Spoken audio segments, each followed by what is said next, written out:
भएको तरकारी चाहिँ लोकल कुखुरा हो।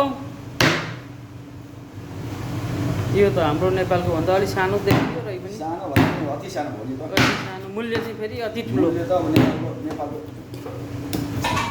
ल उहाँ सरले चाहिँ सफाइ गर्दै हुनुहुन्छ। एक दिन दुई जस्तो राजनगरबाट दाल ल यहाँ चाहिँ हाम्रो सामान छ। लोकल कुखुराको टाउको, शिर। ल यो लोकल कुखुरा खान चाहिँ लोकल कुखुरा भन्दा पनि ठुलो मुटु चाहिन्छ मध्यपूर्वमा, दोहा कतारमा। ल करिब करिब हाम्रो चन्द्र सरले चाहिँ टुक्र्याउन सफल भइसक्नु भएको छ। लोकल कुखुराको लागि चाहिँ अब हामीले चाहिँ सधैँ 3 कप खान्थ्यौँ भने आज 5 कप चामल हालेका छौँ। बासमती चामल यो उत्पादन भएको चाहिँ पाकिस्तानमा हो। लोकल कुखुराको लागि चाहिँ प्याज, लसुन र अदुवा तयारी गरियो। जो धेरै प्याज हाल्यो त्यति धेरै मासु हुन्छ भन्ने हाम्रो पुरानो विचार हो। ल हाम्रो लोकल कुखुरा चाहिँ कटिङ पुरै भइसकेको छ 100%। ल लोकल कुखुरा बनाउनको लागि चाहिँ हामीसँग नेपालबाट ल्याएको झिकाइको एकदम ओरिजिनल फलामको कालो कराई पनि छ। स्पेसल कुरा गरेर पकाउँदा मात्रै हामीले चाहिँ यो कराई युज गर्ने भएकाले पहिला धोइन्छ। ल कराई तताएर तेल हालियो। तेल थोरै मात्रामा हाल्नुपर्छ। तेल तताइसकेपछि यसरी लोकल कुखुरा हालेर चाहिँ बेला बेला चलाउँदै गर्नुपर्छ। अर्ग्यानिक मसला चाहिँ यसरी बनाइन्छ। लसुन अदुवा। बासमती चामलमा चाहिँ सिटी लागेको छ, प्रथम सिटी। लोकल कुखुरा मात्र भनेर भएन, त्यसको मसला पनि यसरी बनाउनु स्वादिष्ट हुन्छ।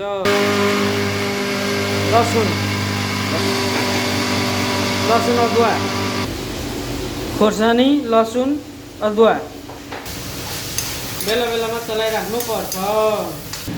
ल भारतमा फलेको इन्डियन प्याज लोकल कुखुराको लागि।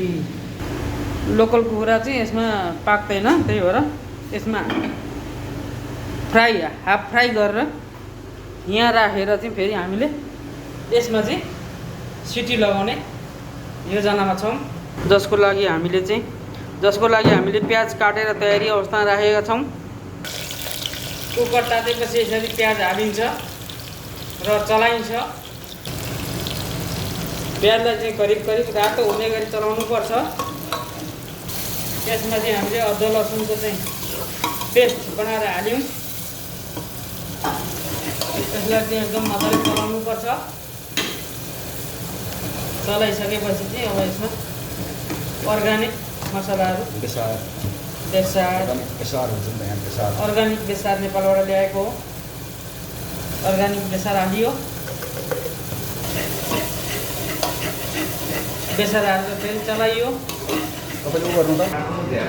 अब म टमाटर काट्न गइरहेको छु गाइस।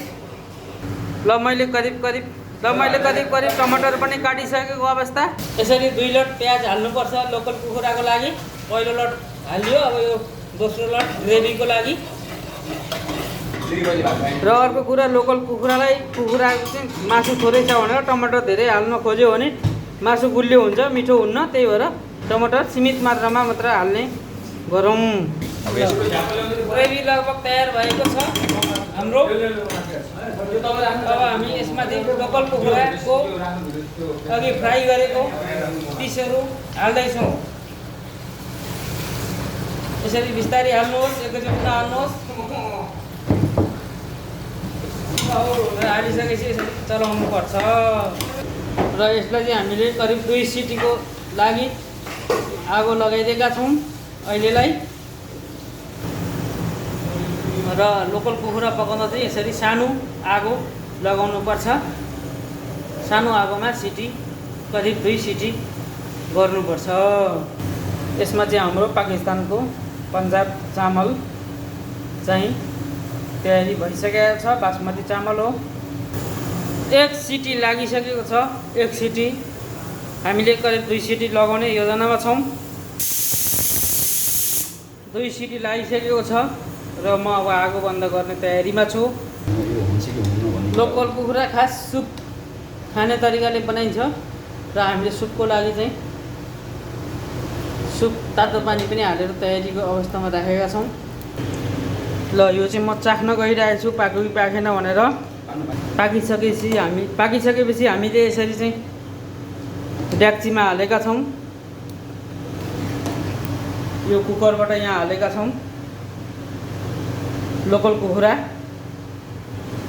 बनाउने मान्छे चाहिँ हाम्रो चन्द्र सर, प्युफ्रन जिल्ला स्वर्गदारीबाट। पानी पहिले सारी ल हामीले चाहिँ आफ्नो क्षमताभन्दा बढी चामल हालेका थियौँ लोकल कुखुरा भएको हुनाले, किनभने अलिकति भात कम होस् भन्ने हाम्रो चाहिँ धारणा थिएन।